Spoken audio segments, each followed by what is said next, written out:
Hey guys, it's Isabel and today we're going to be talking about Red Queen by Victoria Aveyard. Red Queen is the story of a girl named Mare who lives in a society which is separated by blood, red blood, and silver blood. She is a red blood, which makes her part of the lower ranks in society, where if you have an apprentice and have a job, you do not have to go to war, but if you don't, you have to go to the war. And for Mare, she is next up to go, and her three brothers are already there. When Mare is discovered to have powers that she didn't know she had before, it turns her whole world upside down and everyone else's.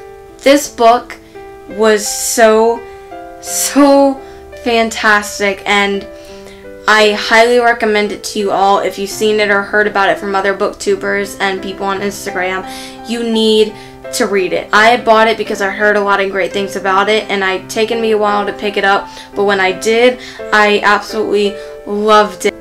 It was so much fun to read. It was such a great story, such great characters. So if you guys haven't read it yet and you want to, I highly recommend that you go out and read it. That is all for the non-spoilers, so if you have not read the book, I'm going to have to ask you to leave. But if you have, stay tuned in a couple seconds so we can talk about it. So Red Queen by Victoria Aveyard was one of the best books I have ever read and one of my favorites now. It was such a great story, and I love Mare's character so much, not only because of how she was as a family person, since I'm big on family and the people in my family and that we're very dependent on each other. She was a very strong character and protagonist. I like that she never got too caught up in her own feelings, but she also never hit them off like some characters do, where it gets kind of repetitive and annoying. She allowed herself to feel those things and to have emotions and to go on about them and to rant about them and to feel sorry for herself, but also to take those and to realize that she needed to stay strong and that she had a duty to fulfill. When we find out that the other person in the castle or in the palace that is working with the group, that is working with the Scarlet Guard, when it ended up being Maven, I was surprised, but at the same time, it wasn't like a huge thing to me. I was just like, okay, cool. Now this love story can work better because we all know what's going on. We're all on the same team. It was good. I liked it. I wasn't completely blown away by it or surprised yet, but I was like, this is cool. Come join the Scarlet Guard. We will do this together. When she met Cal in the beginning, I had a suspicion about him, that there was going to be something about him or with him that was going to happen. I felt something about it, and when it ended up, I suspected, when they were announcing the princess, I suspected it. I was like, Cal's going to show up, isn't he? Cal is going to show up, just as who? So then when I suspected that and it was Cal, I was like, oh my gosh, something's gonna happen. And so then when she found out her power, that was like the coolest scene, because I don't know, it was kind of like everyone came out and showed off their power and you're like, yeah, that's cool. But then when that chick at the end came out that nobody likes anyways, what is her name? Evangeline.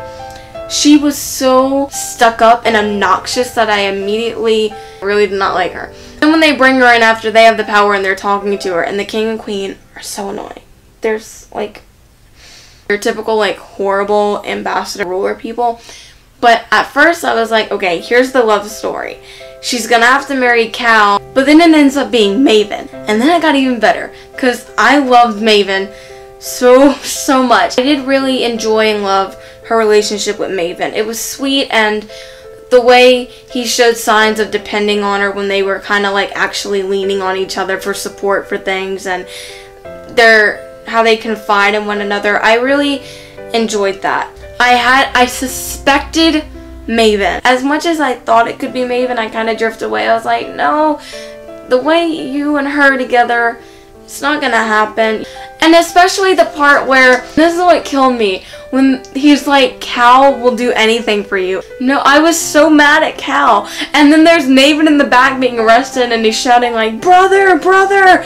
And like the way they described Maven and his voice and the way he was acting, he was so torn up about it that I was like, I was so like, oh my god, Cal. And I thought that was the betrayal, maybe. But then, when they're getting dragged away, and she's like, Maven, aren't you gonna help me?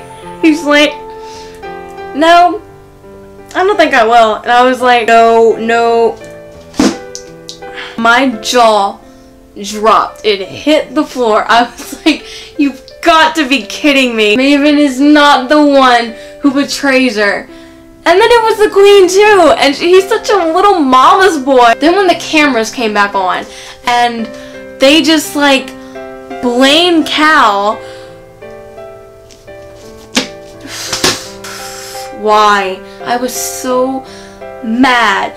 Mad because I did not want it to be true. I was like, how could you? Because I do like Cal and her. So if they end up together because Maven's a backstabbing idiot, then that's fine. Then at the end she was like, our relationship is built on this like need for revenge.